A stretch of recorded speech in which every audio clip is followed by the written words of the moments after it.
Hi, good evening, class. What I decided to do is try to do something more along the lines of a little bit of a video tutorial on what we're going to be talking about. There's a couple of different things to consider when we're talking about the field of experimental physics, especially when we're tying into theory and everything else that we're trying to prove. We talked about this a little bit in class, and what I'd like to do is just kind of go through a brief whiteboard demonstration of kind of what I want you to start thinking about.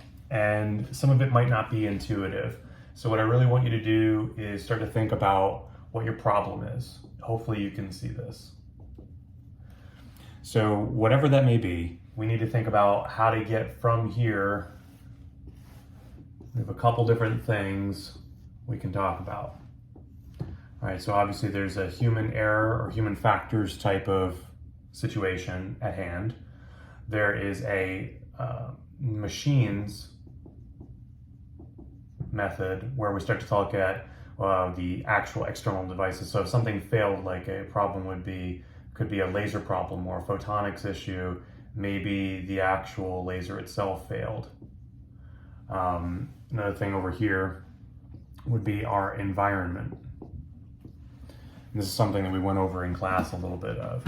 So the environment could be something like the humidity, it could be the temperature, it could be a myriad of things. The temperature specifically with the cycling requirements. So if it goes from really, really, really hot to really, really, really cold, that's something we need to look into.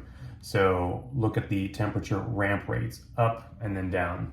One of the things over up at the top here, you're probably going to spend most of your time with would be materials. So what's the material of the laser, for example, if something broke? If it's like a neodymium laser or something like that, what are the things inside of it that could be maybe low quality or pretty cheap? If it's a light emitting diode, I think we went over one of those examples in class. One of those things could be faulty. So low quality, but it could also be beneficial because it costs a lot less. Okay, so methods. So the methodology we can definitely dissect for some other experiments or some theories. So when we're looking at a problem, we can say to ourselves, maybe there's an issue with the theory itself, and how do we prove or disprove that? And that could be our job as theoretical physicists or experimental physicists. And this is where it gets a little bit complicated and also a little bit convoluted. So maybe the scientific method,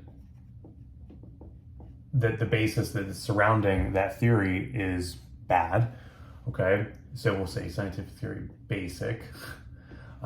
Maybe some other things to consider would be the test steps. If somebody is actually formulating a test procedure, maybe the methodology is flawed. Maybe there's an error in the sequence there. And maybe that leads into series coding and actually test prep. Because if you don't also have all the things that you need that you think you have, well, you don't know what you don't know. So that's something to consider. And then one things here is measurements.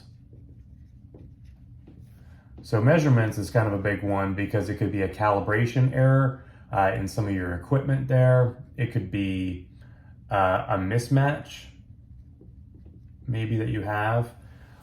And then it just goes through a myriad of things. So what are you measuring that could be bad? What are the materials that could be wrong or not suitable for your project or low quality? What is the methodology? What's the environment like that's causing some of the failures to occur? What's the human element? It could be training, certifications.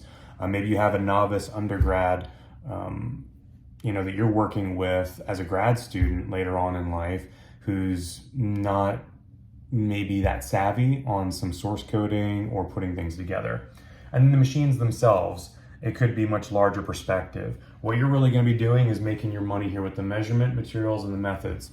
And what's going to happen is that maybe one of these you identify, okay, so it's low quality materials or the coding, and then that goes down here, that becomes your new problem, and then you formulate an entire new fishbone. And that helps structure you so you don't balloon out. So that being said, there's a couple different things. Maybe we could do some show and tell. So these are microcontrollers. Microcontrollers are a little bit different than microprocessors. Microprocessors run more like miniature computers. Microcontrollers rely on a source code method that parallels a little bit more of like the C++ type of thing, and now it's being replaced with Python, CircuitPython, that kind of thing, which usually is based off of Visual Basic or C-Base, what used to be known in the late 80s, early 90s. So what I have here is obviously something I can plug in directly to the computer. I have an external power adapter. I have here many logic gates. We could talk about those. I'm sure you've probably discussed a few of those in your time. And then you have analog and digital inputs here. So one of the things that we'll talk heavily about is analog to digital conversion. Analog to digital conversion is very helpful because maybe we're looking at a pulse, a wavelength, a signal of some kind, or it could be vibrations, it could be anything. And what we do is we look at it in terms of an analog voltage. And what will happen is, a lot of you probably already know how to run an FFT, but what we'll do is I'll erase this so it doesn't clutter up my board. So what will happen is you'll have a spectrum of potential voltages. And you can either baseline it at 0, but typically what happens is you'll get a -5 and a +5 voltage signal here. And this is all analog. What will happen is it'll be steady, and this is as a per function unit time, and then the sequence are usually in milliseconds. VCC, your control circuit voltage, this is what this is, plus and minus 5 volts. And what will happen is, if you're looking at the attenuation of a signal, it'll just kind of go along here, and then maybe you're flicking a vibration sensor. And what will happen is it'll very much so spike and then come right back down. And the reason I bring up FFT is because it's specifically pertinent in looking at square waves and then extrapolating them into sinusoidal waves so that we can actually do something with them. It'll do this, or it'll step down, maybe we're using a flex resistor, and so on and so forth. What we need to do is to run a digital conversion on that to be able to use the information. So when we step it into here, and we start plugging in all of our wonderful sensors, we're gonna have lots of cables and all this other stuff. Maybe we'll have some specifically calibrated LEDs. Those are always very helpful. I have tons of them. And what we'll be doing is essentially looking at what characterization is going, or how do we characterize a system based off of what we see here in this experimental setup. So maybe we're looking at things as a function of time, but we're emitting a specific wavelength. So let's talk photonics for just a second.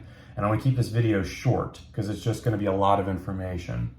So when you start to think about photonics, maybe you have the electromagnetic spectrum and you are emitting a 650 nanometer red laser onto a photodiode. And assuming it doesn't get oversaturated, and when I say oversaturated being, this is typically the threshold, plus and minus 5 volts.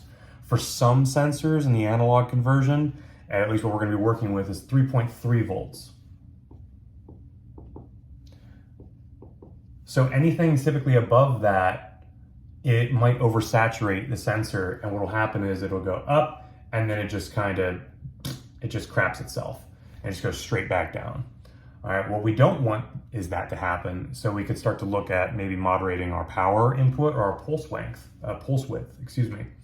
So we're gonna go in, we're gonna hit 3.3 volts, and then we're gonna just stick there. All right, so that photodiode is completely acknowledging all of that. Well, maybe we start to dip away from it at a different angle, and then we increase that angle back to the horizon more and more and more and more, and then it goes back to 0 until it gets into complete darkness. It's not seeing any kind of energy. So what we're going to be doing is gathering a lot of this information and programming the digital conversion into the Arduino board, and it's going to allow us to get this information tabularly. So this way, at the end of the day, we can make claims about our system, we can design an experiment, and what I'm hoping to do is give you the basics. The basics being what can I show you? What sensors can you put all together into a board like this and be able to yield some kind of data? Okay, it doesn't have to be Arduino. There's Raspberry Pi boards out there. They're more along the lines of microprocessors. However, the biggest takeaway is that you're going to be able to identify a problem, present to me a root cause analysis, and I want you to start working on those fish bones. That's the biggest takeaway from this video. Here's where I'm assigning something at 10 minutes and 22 seconds. I want you to take your problem one step further. I want you to eventually identify a root cause analysis. So give me the who, what, where, when, why about what you think is the problem. Going forward from there, I want you to develop a fishbone diagram. And it's also known as the Ishikawa diagram. You can look it up on the American Society for Quality website. You just basically can Google ASQ fishbone and it'll show you a template. You can present it in any way you want in Microsoft PowerPoint or something like that. And what I want you to do is, even if you only have like 2 per, all right, it doesn't matter. I want to see some kind of thought process.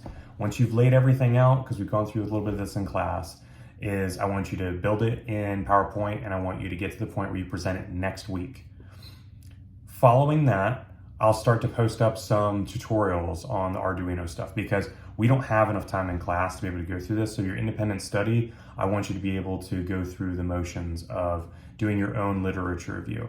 In fact, you'll probably notice that a lot of papers use, and research teams use this type of technology because sometimes the grant proposal process can take a long time, and that's months and months and months taken away from your precious study time and research time. So what you want to do is start looking into that process now. So cost-effective research solutions. So something like this, very inexpensive. This board itself, you could probably get at least, you could get the actual Arduino board for about $30, but you could get some knockoffs that are Chinese knockoffs for like $5. And maybe that's good enough of a solution right now. The source code will still be the same. So that's what I want you to do. I want you to go out there and start doing that. I will coach you through the process and we'll get through it together. If you have any questions, just feel free to send me an email. Thanks.